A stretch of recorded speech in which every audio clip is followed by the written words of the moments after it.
My family didn't even bother booking my plane ticket for my sister's wedding in Hawaii. They just assumed I wouldn't go. I stared at the confirmation email I never received, feeling the sharp sting of betrayal. 1 year later, they would wish they had treated me differently. Before I continue, hit that subscribe button and share this story. Trust me, you won't want to miss how it all unfolds. I remember the day vividly. My parents were so busy fussing over every detail for my sister, Emily, that my name didn't even come up once. I offered to help, suggested hotels, flights, literally everything, and they just brushed me off, like I was invisible. My heart sank as I realized they had deliberately neglected me, and the guilt of even asking to be included was mine alone. Fast forward 12 months. I hadn't said a word to anyone about my plan. While they celebrated Emily's big day in paradise, I quietly built something they never imagined. Every late night, every sacrifice, every secret meeting, I was stacking bricks on a foundation they'd never see coming. And trust me, it wasn't just money. It was power, influence, and leverage they had laughed at me for lacking. Then came the day they got the first hint. My father called, voice trembling, asking if I could maybe attend next year's wedding, if possible. I laughed softly, the kind of laugh that held both amusement and triumph. They had no idea what I had been building behind their backs. The little sister they adored? I'd outgrown their world entirely. And the shocking part? I hadn't even shown the tip of the iceberg yet. As Emily posted yet another beach photo, tagging the family without me, I realized this was my moment. 1 year of being ignored, belittled, and treated like an afterthought was about to flip completely. And the first shockwave was just beginning. I didn't respond to Emily's posts. I didn't reply to their texts. Instead, I focused on the invitation they assumed I would never get. A high-profile industry conference that I had secretly turned into my own playground. While they were sipping cocktails on the beach, I was signing contracts, securing deals, and turning connections into a silent empire. Every move I made was calculated. I remembered their laughs, the way my dad mocked my small dreams and my mom rolled her eyes at my ambitions. Little did they know, those dismissive moments fueled me more than anything. I had created opportunities they couldn't even dream of, and all from the corner of their ignorance. Then came the first domino. My sister's wedding planner called my phone. She thought it was some mistake. "Hannah, why didn't you RSVP? You're on the VIP list." I smiled to myself, letting her confusion simmer. They didn't even know I had been invited under a different name, using my new credentials. Proof that I had quietly stepped into a world they had refused to acknowledge me in. The real twist? I wasn't just attending events. I was investing in properties, tech startups, and exclusive memberships, all under my name. By the time anyone realized I had been building this empire, I was untouchable. And the part that thrilled me most was imagining their faces when the truth hit. Shock, disbelief, and maybe even regret. But I didn't want them to see it yet. The fun wasn't in immediate revenge. It was in the slow, unrelenting reveal. They thought ignoring me would make me small. They thought neglect would erase me. And here I was, on the edge of a revelation that would change everything they assumed about me. The moment finally came during Emily's big birthday celebration, a lavish event where my family once again assumed I'd quietly stay in the background. I walked in, carrying nothing flashy, just a calm smile, while every eye slowly turned toward me. You could almost hear the mental gears grinding. Wait, she's here? Before they could speak, I casually mentioned, "Oh, by the way, I handled the catering for tonight's event." The room froze. My mom choked on her champagne, and my dad's jaw tightened like steel. Emily's friends whispered, glancing at each other in confusion.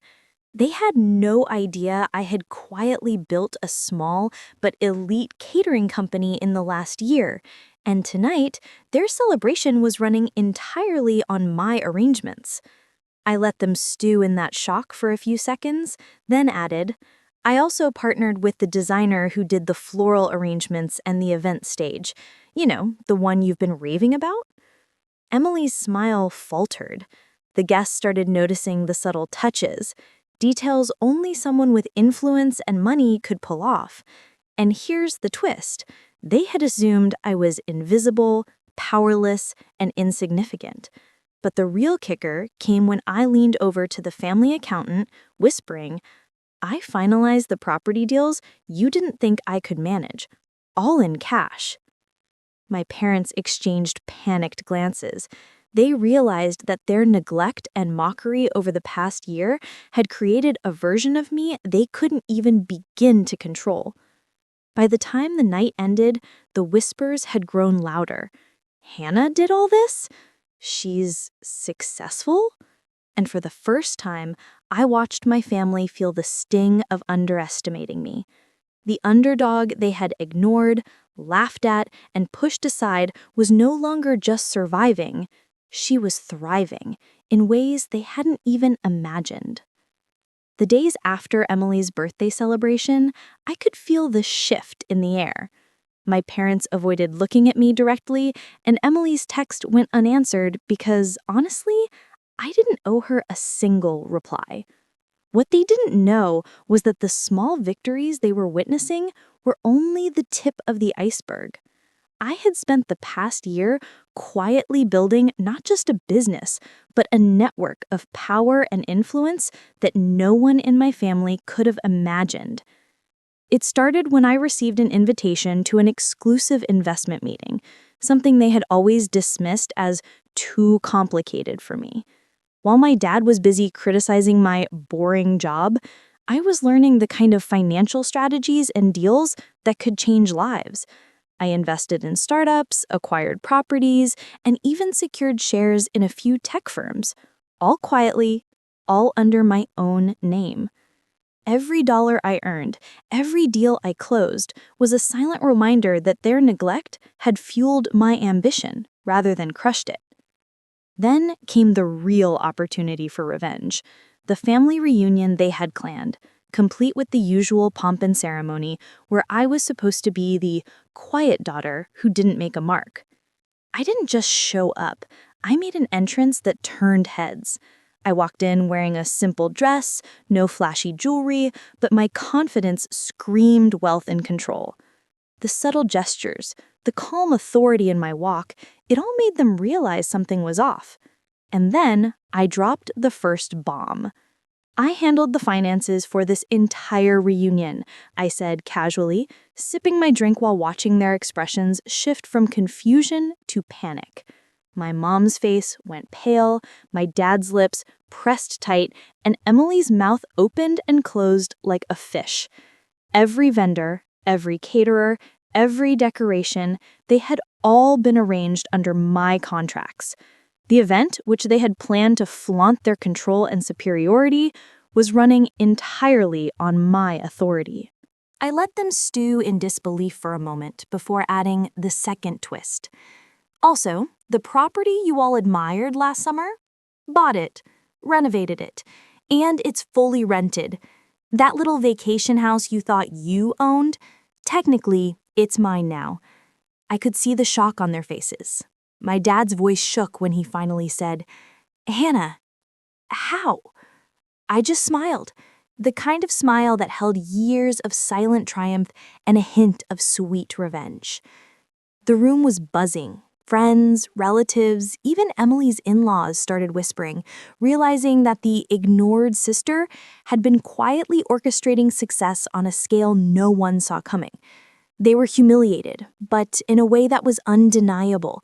Their assumptions about me were completely shattered. I had turned their neglect into fuel, their mockery into strategy, and their arrogance into a stage for my victory. The best part? They had no idea the final act was yet to come.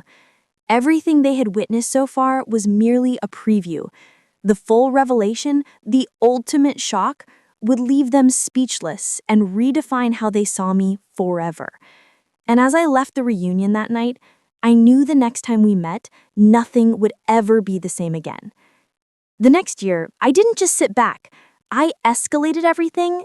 My family continued their usual patterns, blind to what I was quietly building.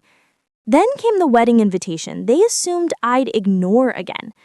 This time, I didn't just attend, I owned the event without them even knowing. When I arrived, my presence alone made heads turn. But the real shock came when I revealed the final piece.